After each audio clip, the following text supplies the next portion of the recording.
Président. Mon point va s'articuler autour de tous ces imaginaires-là.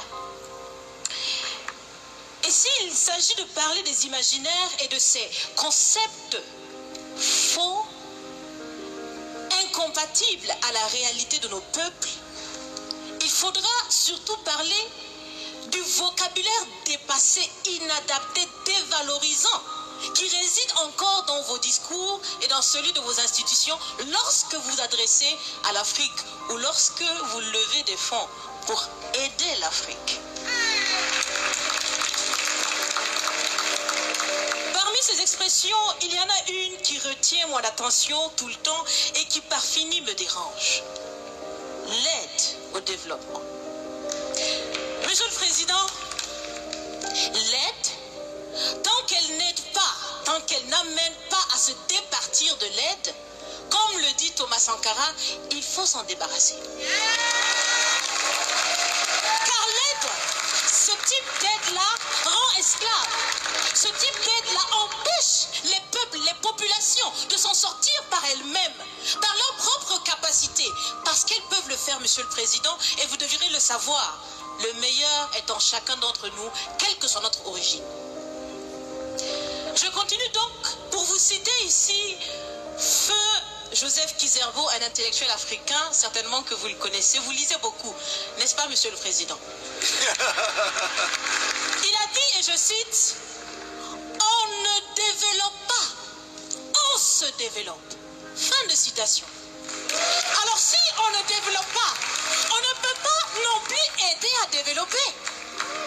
Ça fait près d'un siècle que l'aide au développement se balade en Afrique. Ça ne marche pas.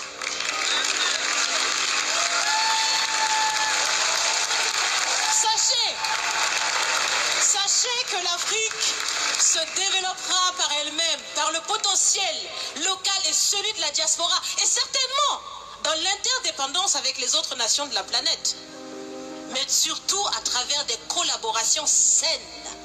Je répète, saines, transparentes, constructives.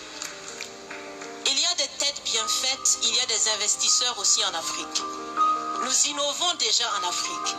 Et si ce n'est pas co-constructif, dans cette relation qu'on imagine, on n'en veut pas.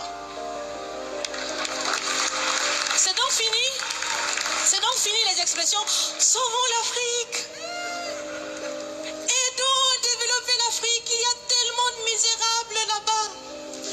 C'est fini, Monsieur le Président.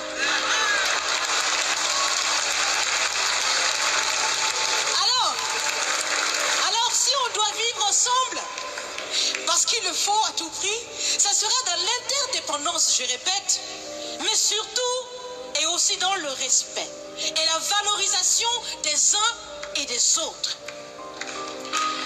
Monsieur le Président, vous avez voulu ce sommet différent, vous nous avez appelés, nous, société civile, tout en sachant bien que tout ce qu'on peut faire, c'est dire ce qu'on pense. Vous êtes un président, vous pouvez prendre des décisions, que chacun prenne donc ses responsabilités dans ce sommet. Monsieur le Président, je vais vous proposer des actions concrètes. Est-ce que vous savez, je pense que vous le savez, l'AFD, l'Agence française de développement, fête bientôt ses 80 ans. C'est l'occasion de faire différemment, changer déjà le nom, changer le fond. On l'a si bien dit, on veut des partenariats qui soient clairs, qui soient transparents, où nous aussi on peut parler, on a notre mot à dire, on peut aussi agir et on peut mettre aussi de l'intellect et des ressources financières sur la table de la discussion. Je vais finir parce que j'aime bien échanger avec Monsieur le Président. Mais je vais finir. Et je vous propose de visualiser avec moi ceci. Si la relation entre les pays d'Afrique et la France était une marmite, sachez qu'elle est très sale, cette marmite. Elle est sale de reconnaissance légère des exactions commises. Elle est sale de corruption. Elle est sale de non-transparence. Elle est sale de vocabulaire dévalorisé. soi-disant. Elle est sale, Monsieur le Président. Je vous invite à la recurer par des actions concrètes. J'ai déjà proposé des actions, commencez. Mes amis le feront aussi.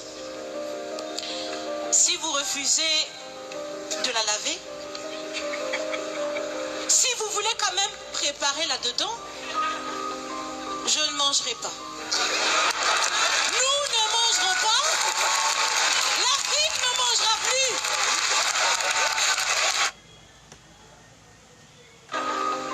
Je ne mangerai pas. Nous ne mangerons pas. L'Afrique ne mangera plus. Le repas. Écoutez.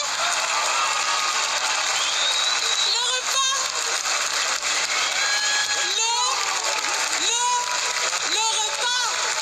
Le repas sera prêt. Vous serez le seul à table avec un appétit difficile. À bon entendeur, salut. Merci.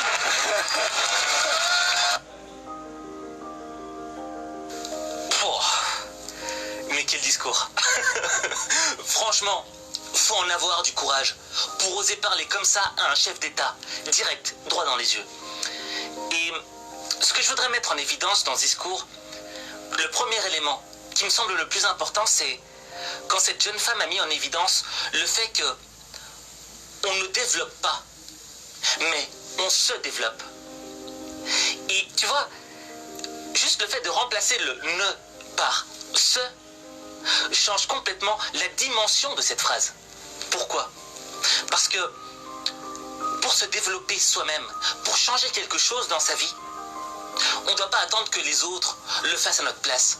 On ne doit pas être dans la position du spectateur, de celui qui tend la main pour qu'on nous donne quelque chose et qu'on puisse enfin développer les choses. Dans le fond, qu'on puisse changer les choses.